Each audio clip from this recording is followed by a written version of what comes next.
పవన్ కళ్యాణ్ గారు అపోజిషన్లో ఉన్నప్పుడు, మేము అధికారంలో ఉన్నప్పుడు, అంతకు ముందు కూడా తెలుగుదేశం అధికారంలో ఉన్నప్పుడు కూడా చాలా విషయాలు మాట్లాడారు.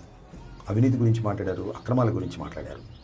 దీన్ని వాళ్ళ మనవి చేస్తున్నా, పవన్ కళ్యాణ్ గారు మీరు ఉప ముఖ్యమంత్రిగా ఉన్నప్పుడు మీరు నటించినటువంటి చిత్రం రిలీజ్ రోజున ₹1000 మీరు టికెట్ పెట్టారే, ఇది అవినీతి కాదా?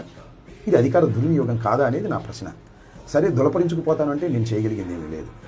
పవన్ కళ్యాణ్ గారు అపోజిషన్లో ఉన్నప్పుడు లేదా ముఖ్యమంత్రిగా కానప్పుడు, ఉప ముఖ్యమంత్రి కానప్పుడు చాలా విషయాలు చెప్పారు, నీతి గురించి, అవినీతి గురించి.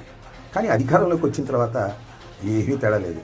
తెలుగుదేశం ఎంత అవినీతికరమైన రాజకీయ పార్టీనో నేను కూడా దాంతో పోటీ పడి అవినీతి చేసుకునేటువంటి వ్యక్తిని అనేటువంటి భావన కలిగే విధంగా రాష్ట్ర ప్రజానీకానికి మీరు కలిగిస్తున్నారు. ₹1000 టికెట్ పెట్టి ఈ సినిమాను రిలీజ్ చేసుకోవటం అంటే ఎంత స్వార్థపూరితమైనటువంటి అంశమండి, నాకు తెలియగలుగుతాను. మీరు ఇవాళ చాలా విషయాల గురించి మాట్లాడుతున్నారు, నీతి గురించి మాట్లాడుతున్నారు. నేను ఒకటి మాత్రం చాలా స్పష్టంగా చెప్పదలుచుకున్నాను, పవర్ స్టార్కి, గ్యాంగ్ స్టార్కి కూడా మీరు అవినీతికి హద్దులు లేని విధంగా ప్రవర్తన చేస్తున్నారు మీ కూటమి ప్రభుత్వం. చివరకు మీరు నటించిన చిత్రాన్ని కూడా అవినీతిమయం చేసేటటువంటి కార్యక్రమం చేస్తున్నారు. ఇది చాలా దురదృష్టకరమైనటువంటి పరిణామం.